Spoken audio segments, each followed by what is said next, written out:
Hello बच्चों, तो कैसे हैं आप? आई होप आप अच्छे होंगे।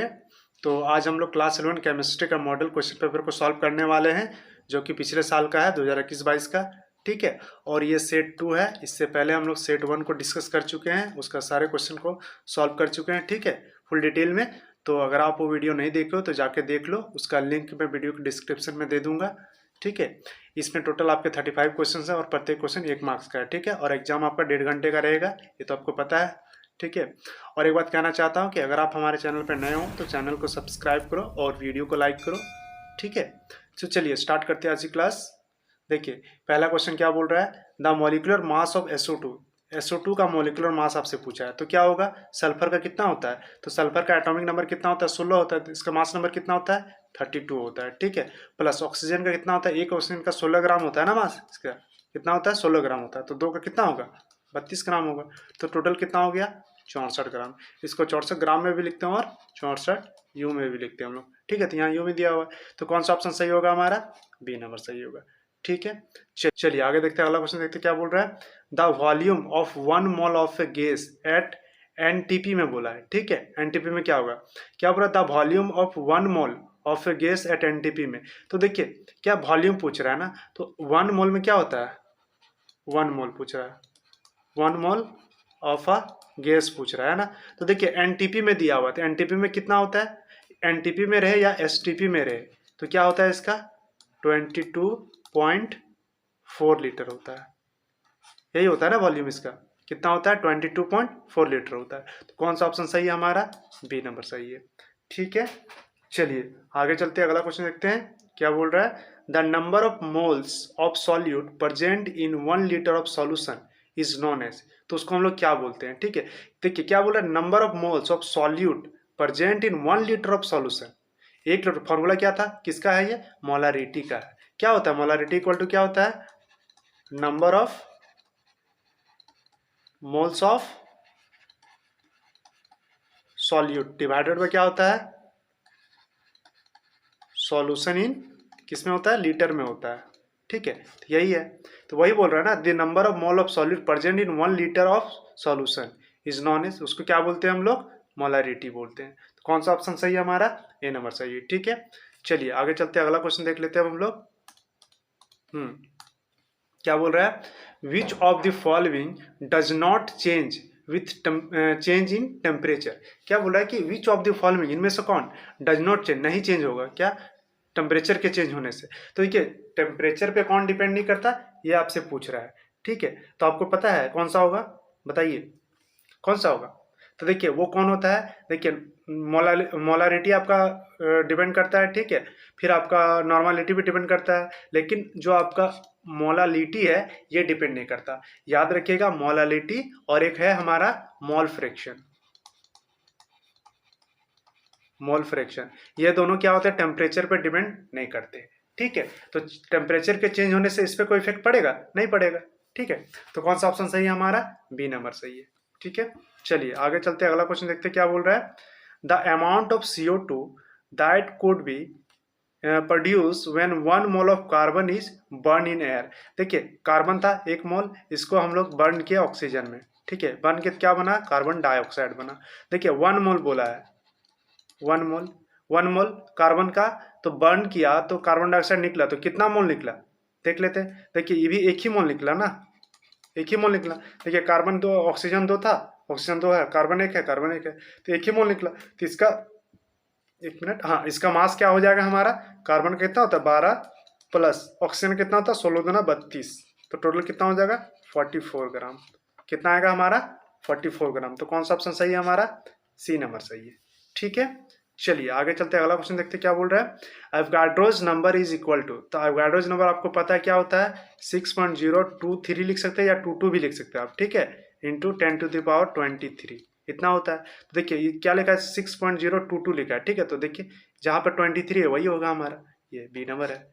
6.022 इंटू 10⁻23, तो ये हमारा हो गया। चले आगे चलते हैं अब हम लोग। चलिए देख लेते हैं क्वेश्चन क्या बोल रहा है। The electronic configuration of sodium atom is. देखिए इलेक्ट्रॉनिक कॉन्फ़िगरेशन आपसे पूछ रहा है किसका? सोडियम का। ठीक है, तो देखिए सोडियम का कितना होता है इलेक्ट्रॉनिक, ये आपका एटॉमिक नंबर 11 होता है। तो इसको निकालिए, कितना होगा? 1s2 2s2 2p 6 और 3s1 होगा, यही होगा ना आपका। तो देखिए टोटल कितने 11 इलेक्ट्रॉन है ना, 6 2 8 2 10 और 1 11 इलेक्ट्रॉन। तो ये हमारा है इसका इलेक्ट्रॉनिक कॉन्फ़िगरेशन। तो कौन सा ऑप्शन सही है हमारा देख लेते हैं। देखिए ए नंबर सही है, यही है ना, हाँ ए नंबर सही है। ठीक है, चले आगे चलते हैं। अब हम लोग अगला क्वेश्चन देख लेते हैं, क्या बोल रहा है। The orbital with quantum number n equal to 3 दिया हुआ, ठीक है, एंड l इक्वल टू 2 दिया हुआ है। तो देखिए कि n तो हमारा दे दिया, मान के चलिए 3 दिया, ठीक है, तो ये हमारा प्रिंसिपल क्वांटम नंबर हो गया। l दिया हुआ है कितना, 2 दिया हुआ है, ठीक है। तो अगर ये 2 दिया है तो इसको ऐसे भी लिख सकते हैं हम लोग। 2 दिया है तो क्या लिखते थे हम लोग, l इक्वल टू 0 1 2, ये था ना, 2 तक गया है ना, तो इसको क्या करो शुरू से लिखो 0 1 2। और 0 किसके लिए होता है, एस के लिए, ये पी के लिए और ये डी के लिए होता है। तो यहाँ तो पता चल गया हमारा कौन सा होगा, n इक्वल टू 3 और ये डी में जा रहा है तो डी का होगा, ये होगा हमारा। कौन सा ऑप्शन सही है, 3D। या तो आपको ऐसे भी समझ सकते हो कि जब 2 दिया हुआ है तो एम एल इक्वल टू क्या हो जाएगा हमारा, -2 -1 0 +1 +2। तो टोटल कितने ऑर्बिटल हो गए इसमें, क्या ऑर्बिटल को बताता है ना ये, ठीक है। तो टोटल कितने, 1 2 3 4 5, टोटल 5 ऑर्बिटल हो गए। तो 5 ऑर्बिटल किसका होता है, 5 ऑर्बिटल किसका होता है ये बताइए आप। 5 किसका होता है, तो डी का होता है, डी का ही होता है ना 5 ऑर्बिटल। पी का 3 होता है, पी का कितना होता है, 3 होता है, और एफ का कितना होता है, 7 होता है ना। तो ये है, तो डी का कितना होता है, 5 होता है, तो डी में गया तो कौन सा होगा, 3D होगा। तो कौन सा ऑप्शन सही है, सी नंबर। चलिए आगे चलते हैं, अगला क्वेश्चन देख लेते हैं हम लोग, क्या बोल रहा है। Which atom is indicated by the configuration, क्या बोला है, हीलियम दिया हुआ प्लस 2s1 दिया हुआ, ठीक है। तो देखिए हीलियम दिया हुआ, तो हीलियम का कितना होता है, देखिए हाइड्रोजन हीलियम 2 ही होता है, 2 इलेक्ट्रॉन होता है इसका, ठीक है। एटॉमिक नंबर कितना होता है, 2 होता है, तो इसका 2 होगा इलेक्ट्रॉन, ठीक है। तो देखिए हीलियम का 2 प्लस इसमें कितना इलेक्ट्रॉन है, 1 इलेक्ट्रॉन, तो टोटल कितने इलेक्ट्रॉन हो गए, 3 इलेक्ट्रॉन। अब बताइए 3 किसका होता है, 3, तो 3 एटॉमिक नंबर किसका, देखिए atomic number equal two electron होते हैं, है ना, और प्रोटॉन होते हैं। तो हम इलेक्ट्रॉन मान लेंगे कितने इलेक्ट्रॉन है इसके पास, तो यहाँ इसके पास 2 और इसके पास 1, 3 इलेक्ट्रॉन। तो 3 किसका होता है हमारा, तो देखिए 3 एटॉमिक नंबर किसका है, तो भैया किसका है, हाइड्रोजन हीलियम लिथियम का, किसका होगा, तीसरा नंबर पे लिथियम का है ना। तो कौन सा ऑप्शन सही है हमारा, बी नंबर सही है, ठीक है। चलिए आगे चलते हैं अब हम लोग, या आप इसको इलेक्ट्रॉनिक कॉन्फ़िगरेशन समझ सकते हो। हीलियम क्या होता है, 1s2, ठीक है, और ये 2s1, तो टोटल कितने इलेक्ट्रॉन हो गए, 2 और 1 3, तो ये होगा ना, ठीक है। चले आगे चलते हैं अब हम लोग। क्वेश्चन क्या बोल रहा है, which of the following is lowest energy subshell. तो इनमें से कौन लोवेस्ट एनर्जी सबसेल है, ठीक है, ये आपसे पूछ रहा है। तो देखिए क्या दिया हुआ है, 3D 4p 4s 5s दिया हुआ है, ठीक है। तो आप देख लेते हैं, देखिए आप इलेक्ट्रॉनिक कॉन्फ़िगरेशन लिखते हो तो कैसे लिखते हो, 1s 2s 2p, ठीक है, 3s 3p, उसके बाद 3D ना लिख के क्या लिखते हैं हम लोग, 4s, तब लिखते हैं 3D। मतलब 3D से इसका एनर्जी क्या है, कम होता है ना, 4s का एनर्जी कम होता है, ठीक है। तो देखिए 3D दिया हुआ है, उसके बाद 4 है, उसके बाद ये तो लोवेस्ट पूछा ना हमसे, तो आगे क्यों जाएंगे हम, यही पता चल गया। तो 4 और 5 में तो हम लोग 4p 4 और 5s में तो जाएंगे नहीं, इन दोनों में डिस्कस करना था हमें। तो देखिए 3D का ज़्यादा होता है और 4s का कम होता है, तो सबसे कम इनमें से किसका होगा, 4s का होगा, ठीक है, किसका होगा, 4s का होगा, है ना। तो देखिए सबसेल का किसका होगा, 4s का होगा, ठीक है। चलो आगे चलते हैं, अगला क्वेश्चन देखते हैं क्या बोल रहा है। How many protons are present in magnesium, atomic number दिया हुआ है 12 और मास नंबर दिया हुआ है 24, ठीक है। तो पूछ रहा है कि हाउ मेनी प्रोटॉन्स पूछ रहा है, तो हम लोग क्या जानते हैं, एटॉमिक नंबर इक्वल टू क्या होता है, प्रोटॉन की संख्या बराबर क्या होता है, इलेक्ट्रॉन की संख्या, है ना। तो बराबर होता है, तो एटॉमिक नंबर कितना दिया हुआ है, 12 दिया हुआ है, तो प्रोटॉन की संख्या कितनी हो जाएगी, 12 हो जाएगी, ठीक है। तो कौन सा ऑप्शन सही है हमारा, डी नंबर सही है, ठीक है। चल आगे चलते अगला क्वेश्चन देखते क्या बोल रहा है। क्या बोला, the Bohr's radius of first orbit of hydrogen atom is. तो देखिए कितना होता है इसका, इसको आपको याद रखना होगा, क्या बोला, बोर रेडियस है ना, of first orbit of hydrogen atom का, तो कितना होता है, 0.53 एंगस्ट्रॉम होता है, यही होता है ना, 0.53 एंगस्ट्रॉम होता है। तो किसके बारे में देख लेते हैं, यहाँ कौन सा होगा, 0.53, देखिए ये आ रहा है ना उसके लगभग 0.529 एंगस्ट्रॉम, या एक्चुअल में ये होता है, हम लोग लिखते हैं क्या, 0.53 एंगस्ट्रॉम, ठीक है। तो ये है हमारा, चलें आगे चलते हैं, आगे देख लेते क्या है।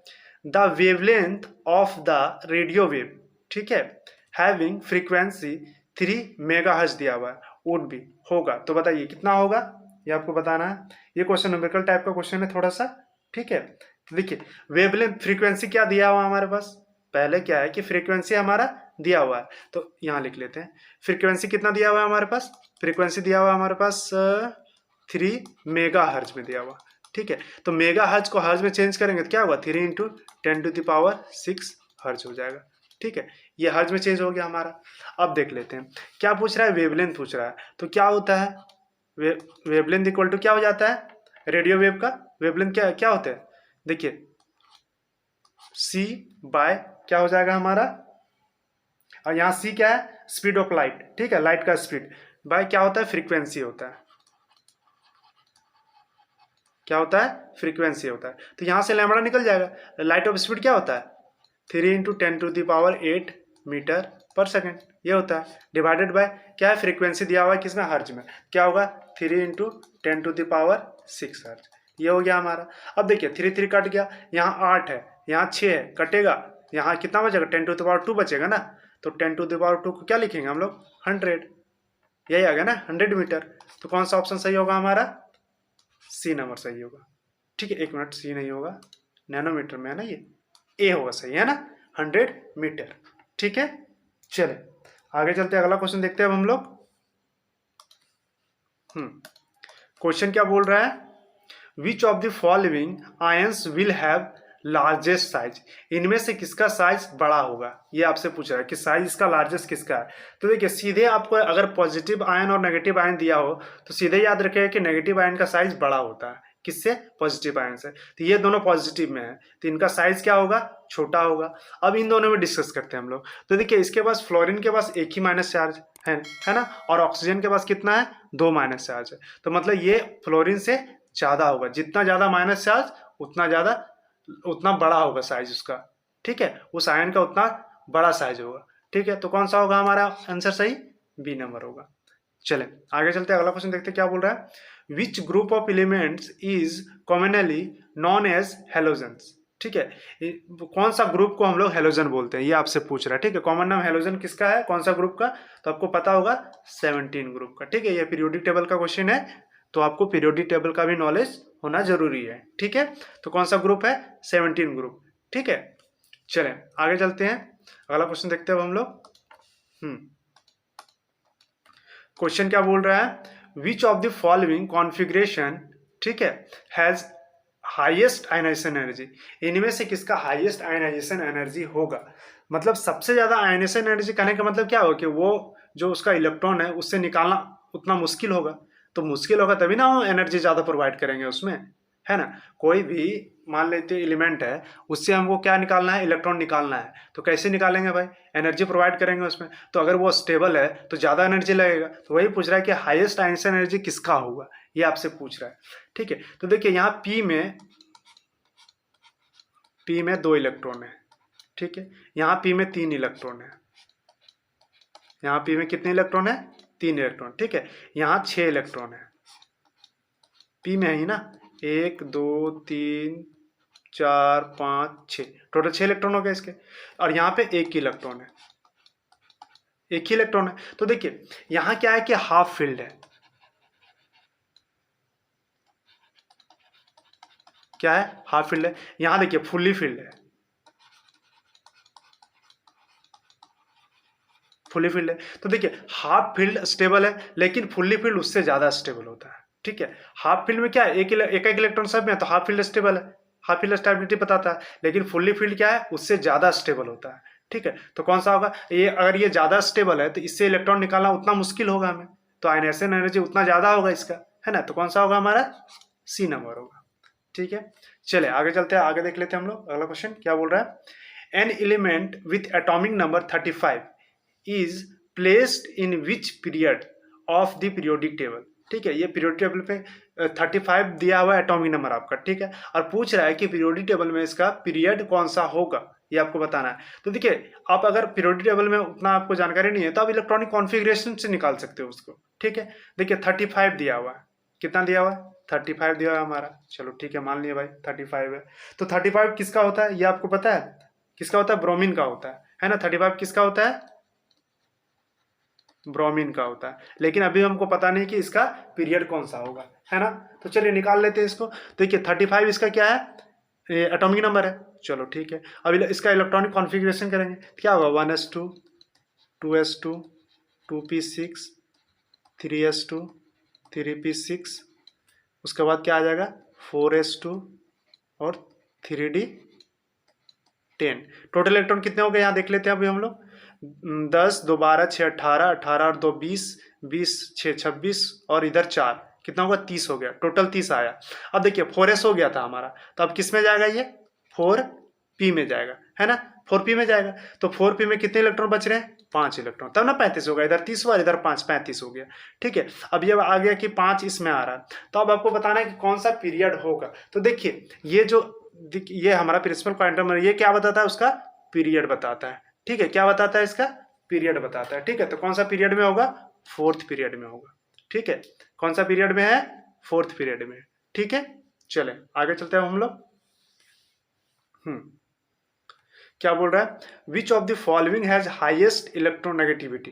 देखिए इनमें से किसका हाईएस्ट इलेक्ट्रोनेगेटिविटी होता है। ठीक है, तो ये आपको बताना है। तो देखिए एक सीरीज आपको याद रखिएगा एक लाइन से, नाइट्रोजन, ऑक्सीजन, फ्लोरीन। ठीक है, ठीक है, इनमें से देखिए नाइट्रोजन से ज़्यादा इलेक्ट्रोनेगेटिव कौन होता है, ऑक्सीजन होता है, इससे ज़्यादा कौन होता है, फ्लोरीन होता है। ठीक है, और क्लोरीन तो उससे कम होता है। देखिए क्लोरीन क्या होता है, इससे कम होता है। फ्लोरीन से क्लोरीन क्या होता है, इलेक्ट्रोनेगेटिविटी उसकी कम होती है। ठीक है, फ्लोरीन की इलेक्ट्रोनेगेटिविटी अधिक होती है। ठीक है, क्यों, क्योंकि इसका साइज एक तो छोटा है। ठीक है, इसका साइज एक तो छोटा है, और इसका इलेक्ट्रॉनिक कॉन्फ़िगरेशन आप करोगे तो इसका 9 होता है एटॉमिक नंबर। ठीक है, क्या हो जाएगा, 1s2 2s2 2p, देखिए कितना हुआ 4, और इधर बचा कितना 5, तो इसके पास कितने हैं, 5 इलेक्ट्रॉन है। मतलब ये कंप्लीट होने के लिए इसके पास कितने इलेक्ट्रॉन घट रहा था, मात्र 1 इलेक्ट्रॉन है। मतलब किसके नज़दीक है ये, मतलब ये आपका क्या बोल सकते हैं, नोबेल गैस के लगभग नज़दीक है ना। और ये क्या होता है कि ये साइज में छोटा है। ठीक है, साइज में क्या होता है, इसमें छोटा होता है। ठीक है, और आप ये भी बोल सकते हो कि पीरियोडिक टेबल में सबसे ज़्यादा इलेक्ट्रोनेगेटिव अगर कोई है तो कौन है, फ्लोरीन ही है। इसको याद रखिएगा, अगर से क्वेश्चन पूछे कि पूरे पीरियोडिक टेबल में सबसे ज़्यादा इलेक्ट्रोनेगेटिविटी किसकी होती है, तो फ्लोरीन की होती है।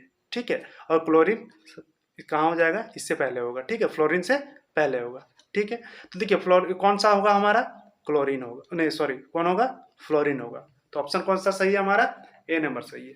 ठीक है, चले आगे चलते हैं, अगला क्वेश्चन देख लेते हैं हम लोग। क्वेश्चन क्या बोल रहा है, how many groups are present in the modern periodic table. आपसे पूछ रहा है कि मॉडर्न पीरियोडिक टेबल में टोटल कितने, मतलब कितने ग्रुप्स हैं। ठीक है, तो देखिए आपको पता होगा कितने हैं, टोटल 18 ग्रुप्स हैं। ठीक है, नहीं पता तो आप पीरियोडिक टेबल को देख लो अच्छे से। ठीक है, टोटल कितने होते हैं, 18 होते हैं। ग्रुप्स कितने होते हैं, 18। ग्रुप पता है ना किसी को, इसको पीरियड बोलते हैं और इसको ग्रुप बोलते हैं। ठीक है, ये आपका ग्रुप हो गया और ये आपका पीरियड हो गया। ठीक है, तो टोटल कितने होते हैं, 18 होते हैं।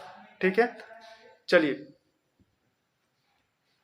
एक मिनट, हाँ आगे देख लेते हैं। अगला क्वेश्चन क्या बोल रहा है, equal volumes of all the gases under same conditions. ठीक है, सॉरी क्या है, same conditions.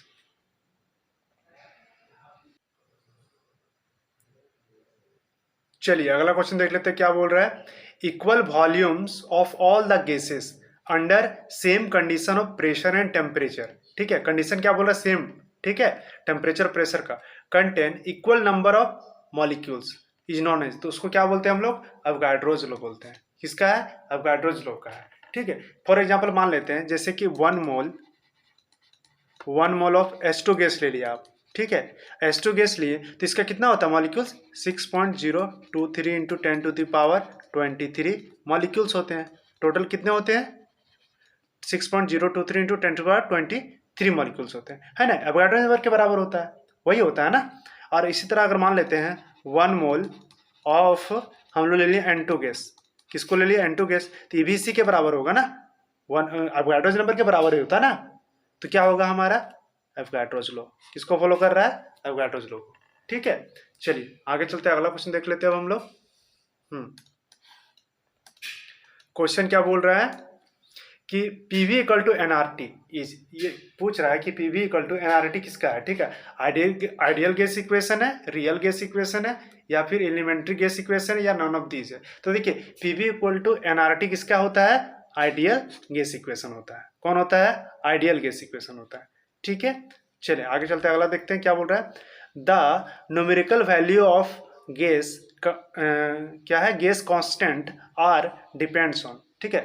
Numerical value of gas constant R जो होता है वो डिपेंड करता है, किस पे डिपेंड करता है, तो the nature of the gas, nature of the gas पे करेगा, टेम्परेचर ऑफ द गैस पे करेगा, प्रेशर ऑफ द गैस पे करेगा, या यूनिट ऑफ मेजरमेंट पे करेगा। तो देखिए नेचर ऑफ द गैस पे तो नहीं करता है, टेम्परेचर पे भी नहीं करता, और प्रेशर पे नहीं, किस पे करता है, यूनिट ऑफ मेजरमेंट पे, ठीक है। तो द यूनिट ऑफ मेजरमेंट पे करता है, ठीक है। तो ये हो गया हमारा। चले आगे चलते हैं, अगला क्वेश्चन देखते हैं क्या बोल रहा है। ये gas which obey gas laws, ठीक है, eight all range of temperature and pressure is called, तो उसको क्या बोलेंगे, क्या बोला, ये gas which obey gas law, ठीक है, eight all range of temperature and pressure is called, तो उसको क्या बोलेंगे हम लोग, आइडियल गैस बोलेंगे, है ना। क्या बोलेंगे उसको हम लोग, आइडियल गैस बोलेंगे, ठीक है। बी नंबर है, कौन होगा, आइडियल गैस। क्या ओबे कर रहा है, देखिए क्या बोल रहा है कि ये gas which obey gas law at all range of temperature and pressure, मतलब किसी भी रेंज में, ठीक है, वो बोल रहा है। तो कौन होता है, वो आइडियल गैस होता है ना। चल आगे चलते हैं। क्या बोल रहा है अगला question, for N mole of real gas the van der Waals equation is, देखिए N mole of real gas the van der Waals equation क्या होता है, ये आपको याद रखना होगा, इक्वेशन है, ठीक है। तो कौन सा होता है, रियल गैस का कौन सा होता है, डी नंबर होगा। क्या होता है, P plus A N square by B का square B minus N B equal to N R T होता है, ठीक है।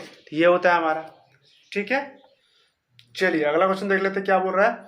What will be the minimum pressure required to compress 500 decimetre cube of air at 1 bar pressure to 200 decimetre cube at 30 degree Celsius, ठीक है। तो देखिए क्या बोला है कि मान के चलिए पहले वॉल्यूम क्या था 500, ठीक है, उसको कंप्रेस किया और उसमें प्रेशर क्या डाल रहे हैं हम लोग 1 बार, ठीक है।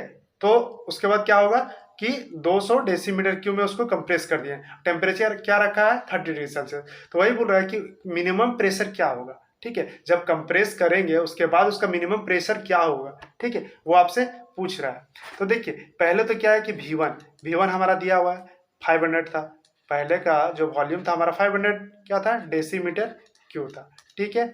उसके बाद हमारा प्रेशर क्या था, P1 कितना था हमारा 1 बार था, P1 1 बार था ना। और V2 हमारा कितना है, देखिए कंप्रेस करने के बाद कितना वॉल्यूम आ गया 200 डेसीमीटर क्यूब, ठीक है। तो हमसे क्या पूछ रहा है, P2 पूछ रहा है, क्या पूछ रहा है, P2 पूछ रहा है, ठीक है। तो हम लोग किससे जानते हैं, अकॉर्डिंग टू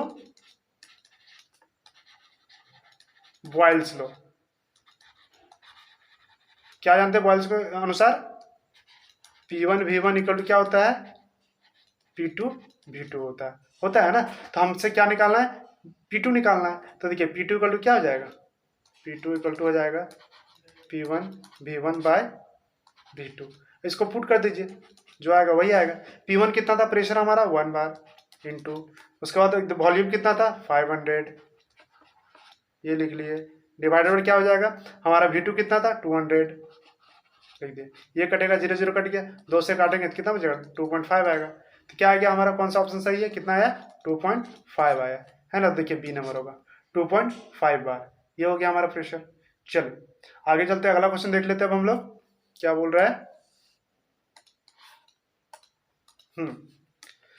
क्या बोल रहा है, V by T equal to constant is, तो होगा देखिए V बाई टी बोला, V बाई टी तो इक्वल टू क्या है कांस्टेंट, कांस्टेंट क्या बचा, वॉल्यूम दिया हुआ टेम्परेचर, तो प्रेशर बचा, तो कांस्टेंट क्या है प्रेशर है, तो कांस्टेंट प्रेशर। तो ये किसका होता है, ये चार्ल्स लॉ का होता है ना, किसका होता है, चार्ल्स लॉ का होता है ना, ये होता है। और अगर बॉयल्स लॉ में क्या होता है, देखिए प्रेशर इक्वल टू बोल रहे हैं, प्रोपोर्शनल किसके होता है, इनवर्सली प्रोपोर्शनल होता है आपका वॉल्यूम का, ये आपका क्या हो गया। और कांस्टेंट क्या होता है इस पे,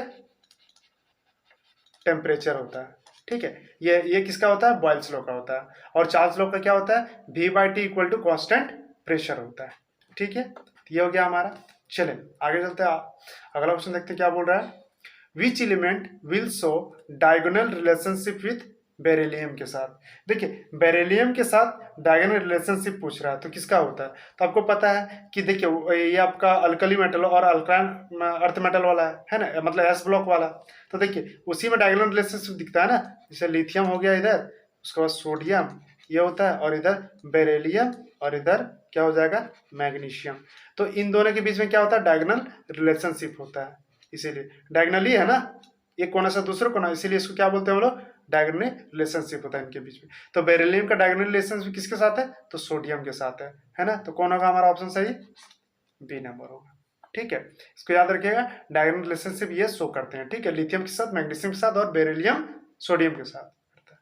ठीक है, चलिए आगे चलते हैं, क्या बोल रहा है अगला question. Which of the following is an amphoteric hydroxide. देखिए पूछ रहा है कि which of the following is an amphoteric hydroxide. ठीक है, तो कौन एम्फोटेरिक हाइड्रोक्साइड है ये आपको बताना है। ठीक है, तो देखिए क्या क्या दिया हुआ है, lithium hydroxide, sodium hydroxide, calcium hydroxide और बेरिलियम हाइड्रोक्साइड है। तो इनमें से कौन है एम्फोटेरिक, तो कौन होता है, बेरिलियम हाइड्रोक्साइड होता है। इसका नेचर क्या होता है, एम्फोटेरिक होता है। एम्फोटेरिक कहने का मतलब क्या हो गया कि ये एसिड और बेस दोनों के साथ रिएक्शन कर सकता है। ठीक है, ये जो है बेरिलियम हाइड्रोक्साइड एसिड और बेस दोनों के साथ रिएक्शन कर सकता है। एग्जाम्पल के तौर पे देख लेते हैं एक हम लोग। देखिए बेरिलियम को आप किसी बेस के साथ रिएक्शन करवाएं, मान के चलिए सोडियम हाइड्रोक्साइड के साथ हम लोग रिएक्शन करवाएं। ठीक है, तो जब इसको सोडियम हाइड्रोक्साइड का रिएक्शन करवाते क्या देता है हमारा, Na2 एक साल्ट देता है। ठीक है, क्या देता है, एक साल्ट देता है, बेरिलियम हाइड्रोक्साइड, ये हमारा साल्ट देता है ये। ठीक है, क्या देता है हमारा, साल्ट देता है। ठीक है, यहाँ 4 होगा, ये क्या हो जाता है, साल्ट देता है, यहाँ से 2 से मल्टीप्लाई हो जाएगा।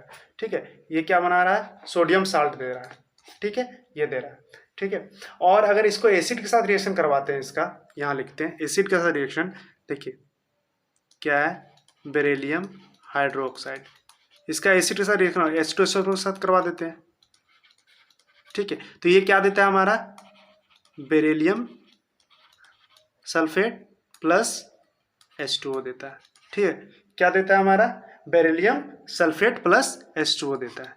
ठीक है, ये हो गया। तो ये दोनों साथ रिएक्शन करता है, एसिड के साथ भी और बेस के साथ भी। ठीक है, चले आगे चलते हैं, अगला क्वेश्चन देख लेते हैं हम लोग। क्या बोल रहा है question, the basic strength of which hydroxide is maximum. देखिए बेसिक पूछ रहा है, strength of which hydroxide is maximum, तो किसका बेसिक स्ट्रेंथ अधिक होगा ये आपसे पूछ रहा है। ठीक है, तो इसको हम लोग अच्छे से समझते हैं। ठीक है, यहाँ पे थोड़ा सा इसको हटा लेते हैं, ये हटा दे रहे हैं इधर से, कोई दिक्कत नहीं है ना, वही क्वेश्चन है।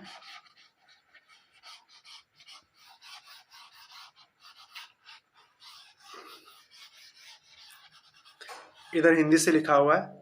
ठीक है, तो कोई दिक्कत नहीं, हम लोग इधर से देख लेते हैं। हाँ, क्या बोल रहा है कि the basic strength of hydroxide which hydroxide is maximum, तो बेसिक स्ट्रेंथ की कौन से हाइड्रोक्साइड का अधिक होगा। ठीक है, तो देखिए सारे एलिमेंट्स कहाँ के लग रहे हैं, ये आपके एस ब्लॉक के लग रहे हैं, है ना। ये आपका अल्कली मेटल का, ये पहला और दूसरा और ये चौथा, ये क्या है, अल्कली मेटल का, और ये अल्काइन अर्थ मेटल का है ना। तो देखिए आप एक चीज़ याद रखिएगा, पीरियोडिक टेबल में पहला इधर और इधर। ठीक है, जब आप नीचे की तरफ आते हो, ठीक है, जब आप नीचे की तरफ आते हो तो क्या होता है कि मान के चलिए पहला है आपका लिथियम हाइड्रोक्साइड, फिर सोडियम हाइड्रोक्साइड, फिर क्या हो जाएगा, पोटासियम हाइड्रोक्साइड, फिर रुबेडियम हाइड्रोक्साइड, फिर क्या हो जाएगा हमारा, सीजियम हाइड्रोक्साइड, ये बन रहा है। ठीक है, तो देखिए जब नीचे की तरफ आते हैं हम लोग तो क्या हो रहा है कि इसका जो बेसिक कैरेक्टर है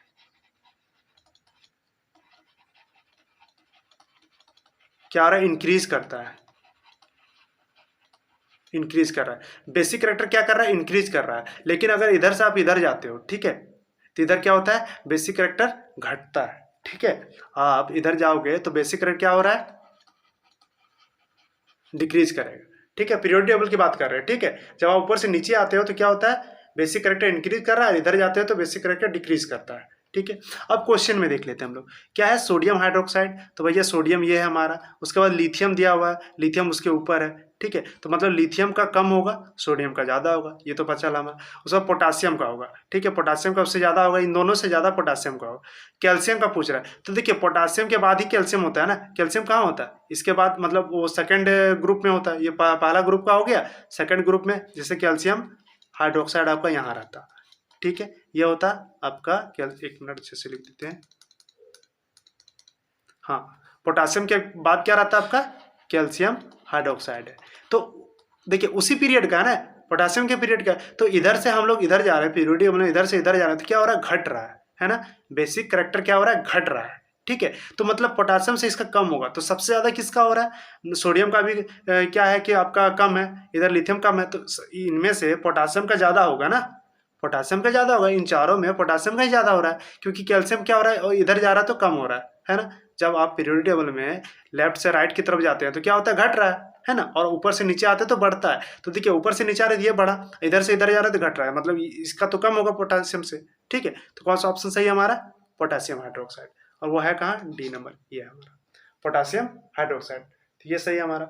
चले आगे चलते, अगला क्वेश्चन देखते क्या बोल रहा है, outer electronic configuration of S block element, ये अच्छा क्वेश्चन है। क्या बोल रहा है कि एस ब्लॉक का, तो फर्स्ट देखिए एस ब्लॉक में क्यों कौन सा था, फर्स्ट ग्रुप और सेकंड ग्रुप का होता है, ठीक है, सेकंड ग्रुप होता है। तो फर्स्ट ग्रुप का क्या होता है, देखिए फर्स्ट ग्रुप में क्या होता है, S1 आता है, ठीक है, और सेकंड ग्रुप में क्या आता है, S2 आता है, यही दोनों आता है ना। एग्जाम्पल के तौर पर समझ लेते हैं, पहला ग्रुप में जैसे आपका लिथियम हो गया, सोडियम हो गया, पोटासियम हो गया, इतने ही देख लेते हैं। तो लिथियम का कितना होता है, 1s2 2s1, वन में गया ना, इधर 10 आता है, इसका भी क्या होगा, 1s2 2s2 2p6 और 3s1 में गया।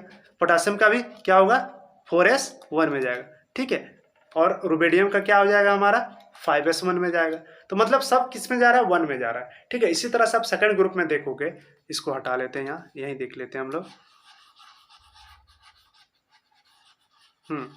अगर हम लोग सेकंड ग्रुप में जाते हैं, जैसे बेरिलियम का हो गया, एक ही देख लेते हैं, बेरिलियम का कितना होता है, 4 होता है इसका, है ना, तो 1s2 और 2s2 होगा, ये होगा ना, 4 इलेक्ट्रॉन होगा इसके, तो 4 है तो ये क्या 2 में जा रहा है ना, S2 में जा रहा है, तो मतलब क्या होगा, कौन सा ऑप्शन सही है हमारा, ये बताना है, ठीक है। देखिए प्रिंसिपल क्वांटम में तो चेंज होगा, यहाँ 2 है तो इससे नीचे आएंगे तो 3 आएगा, इससे नीचे आएंगे 4 आएगा, आएगा ना, 2s2 है, नीचे आएंगे तो क्या 3s2 होगा, मतलब प्रिंसिपल क्वांटम में चेंज हो रहा है, इसलिए n लिखा हुआ है, ठीक है। लेकिन s का वैल्यू कहाँ से कहाँ जा रहा है, 1 और 2 में जा रहा है ना, तो कौन सा ऑप्शन सही है हमारा, सी नंबर सही है, NS1 से 2, यही होगा ना। ये आपका हो गया अल्कली मेटल का, ये हो गया आपका अल्कलाइन अर्थ मेटल का, है ना, ठीक है।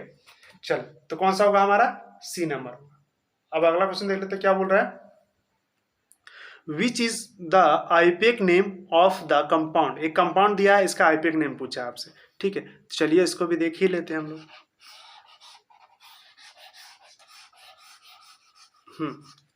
क्या है, कंपाउंड को लिख लेते हैं हम लोग, CH3 दिया हुआ है, फिर CH2 दिया हुआ है, इसको तोड़ के लिखिए ताकि आपको इसका आईपेक नेम लिखने में दिक्कत ना हो, ठीक है। तो पहले क्वेश्चन को देखिए, अगर इस तरह लिखा हो तो उसको तोड़ लीजिए पहले अच्छे से, ठीक है। CH3 CH2 फिर से CH2, उसके बाद क्या दिया हुआ है, CS दिया हुआ है, Cl दिया हुआ है, मतलब इस कार्बन से एक क्लोरीन जुड़ा हुआ है, एक हाइड्रोजन जुड़ा हुआ और एक क्लोरीन जुड़ा हुआ, ठीक है। उसके बाद CHO है, तो CHO किसका, अल्डिहाइड का, है ना, CHO किसको बोलते हैं हम लोग, अल्डिहाइड को, CHO है ना, ये अल्डिहाइड है। तो अब इसका नाम क्या होगा, ये आपसे पूछ रहा है, ठीक है। ये हमारा फंक्शनल ग्रुप है, क्या अल्डिहाइड लगा हुआ है।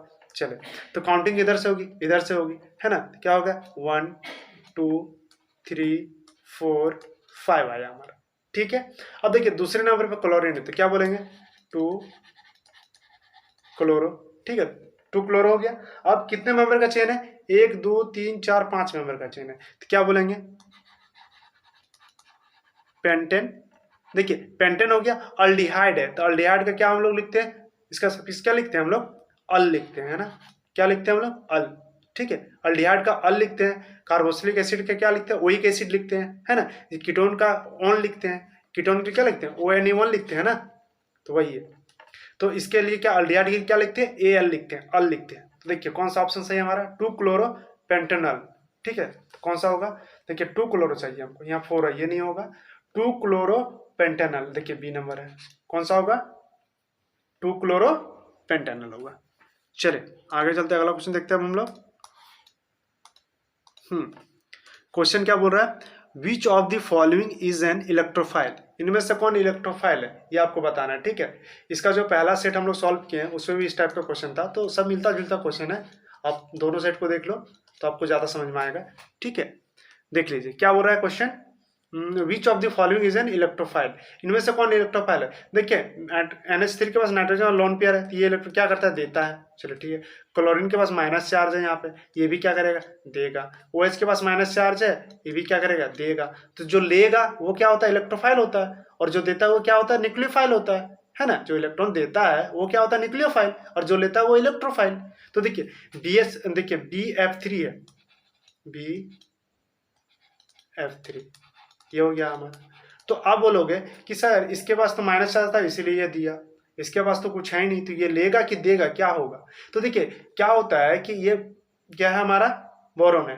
ठीक है, तो ये क्या करता है हमारा BF3, ये करता क्या है कि देखिए इसके पास ऑक्टेट पूरा नहीं है, 2 इलेक्ट्रॉन 2 इलेक्ट्रॉन 2 इलेक्ट्रॉन, इसके पास टोटल 6 ही इलेक्ट्रॉन है। तो एक ऑक्टेट पूरा करने के लिए कितना चाहिए इलेक्ट्रॉन, 8 इलेक्ट्रॉन चाहिए। मतलब इसको चाहिए, नीड है, इसको इलेक्ट्रॉन की जरूरत है। ये किस तरह बिहेव करेगा, इलेक्ट्रोफाइल की तरह बिहेव करेगा।